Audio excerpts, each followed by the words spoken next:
Coba bayangin, kamu lagi di tengah laut, terus ada bangunan gede banget berdiri sendirian.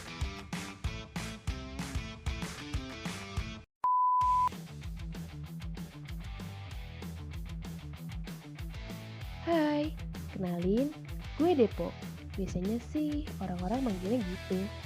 Sekarang gue lagi kuliah di Universitas Pertamina dan di kampus ini gue ngambil jurusan teknik sipil. Nah yang unik, mungkin gak semua anak teknik sipil ngerasain. Di sini kita nggak cuma belajar bangunan gedung di darat, tapi juga disuruh mikirin bangunan di tengah laut. Yes, bangunan lepas pantai. Dan sekarang gue lagi ngerjain salah satu tugas paling, tapi keren. Merancang bangunan yang lawannya bukan hanya gravitasi, tapi juga ombak, angin, dan alam. Dan buat ngerancang bangunan kayak gini, kita nggak bisa asal gambar. Kita harus tahu dulu sebenarnya bangunan lepas pantai itu buat apa sih? Dan ada jenis apa aja? Oke, jadi kita mulai dari fungsinya dulu. Struktur anjungan lepas pantai itu secara umum dipakai buat tempat eksplorasi dan produksi minyak dan gas, tempat pengeboran, dan juga sebagai fasilitas pendukung operasi di tengah laut.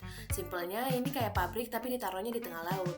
Nah, tergantung dari kedalaman laut dan kebutuhan operasinya, struktur offshore itu punya beberapa tipe. Yang pertama, fixed platform. Ini tipe kakinya langsung nancep di dasar laut. Kemudian, yang kedua, jacket platform. Nah, ini yang gue pakai di tugas ini. Struktur ini bentuknya rangka baja yang dipasang ke dasar laut. Kemudian ada floating platform yang mengapung, dan yang terakhir tension leg platform. Ini gabungan dari antara ngapung tapi tetap diikat di dasar laut. Nah, fokus untuk tugas ini, struktur yang gue rancang adalah jacket platform. Struktur yang bekerja dengan cara menyalurkan seluruh beban dedek turun ke rangka baja dan akhirnya ke fondasi tiang pancang di dasar laut, karena struktur berupa rangka jaket ini relatif ringan tetapi sangat kuat. Setelah itu, kita harus tahu struktur apa aja yang dipakai sekarang. Pertanyaannya, gimana cara kita ngerancang dan ngecek kekuatannya? Di sini kita pakai software namanya SAX. Sekarang kita masuk ke bagian kedua, yaitu pemodelan struktur dan jaket platform menggunakan SAX. Berikut merupakan data UTS yang digunakan dalam melakukan pemodelan dalam SAX. Kemudian dilakukan preliminary design struktur anjungan lepas pantai sesuai dengan kasus yang diberikan pada tabel 1.1.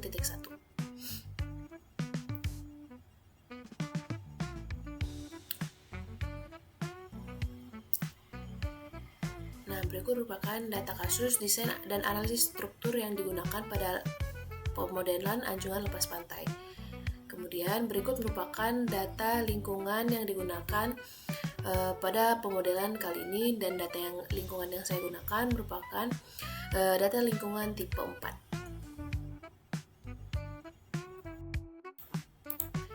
Langkah pertama adalah membuat geometri struktur. Di tahap ini, kita masukin koordinat node dan nyambungin node-node ini jadi elemen batang. Model ini dibuat sebagai model rangka ruang 3 dimensi supaya bisa mewakili kondisi struktur yang sebenarnya di lapangan. Setelah geometri selesai, langkah selanjutnya adalah menentukan material dan penampang tiap batang. Di sini material yang dipakai adalah baja dan setiap batang diberikan properti penampang sesuai dengan desain awal. Ini penting karena kekuatan struktur sangat bergantung dari ukuran dan jenis profil yang dipakai.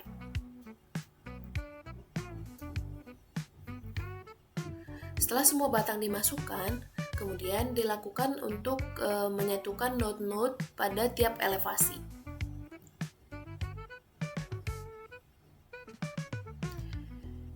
Nah, setiap node yang sudah disatukan menjadi rangka batang, kemudian dilakukan sama seperti batang dengan memberikan material dan penampang tiap batang. Di sini material yang dipakai juga merupakan baja, dan setiap baja diberikan properti penampang sesuai dengan desain awal. Setelah semua batang dimasukkan, kita harus cek apakah semua elemen sudah menyambung dengan benar dan nggak ada batang yang menggantung atau node yang belum terkoneksi. Kalau ada satu saja yang salah sambung, hasil analisis bisa menjadi tidak valid. Karena itu, struktur offshore kita harus masukin data lingkungan laut.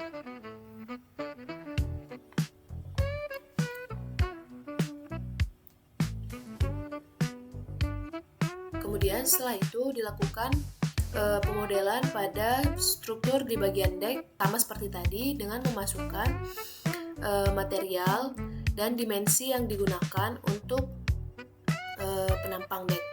Dimana pada kali ini kita menggunakan baja IWF seperti pada video selanjutnya.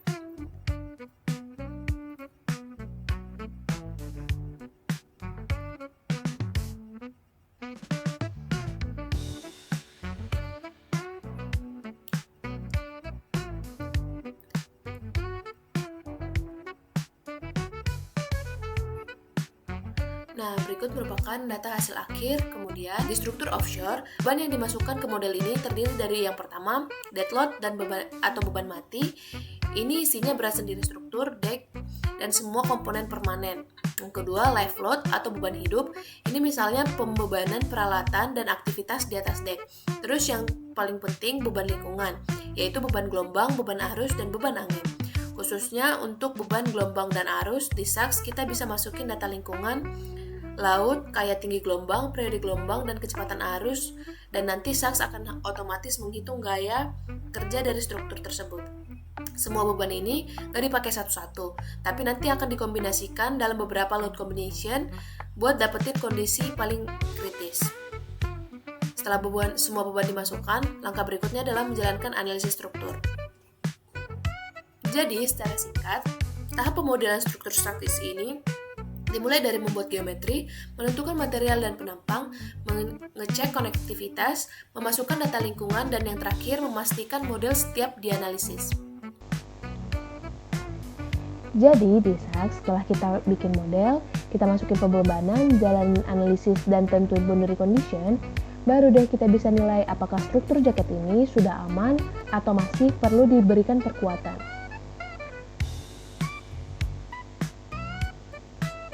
Berikut merupakan hasil dari SAX dengan pemodelan kita.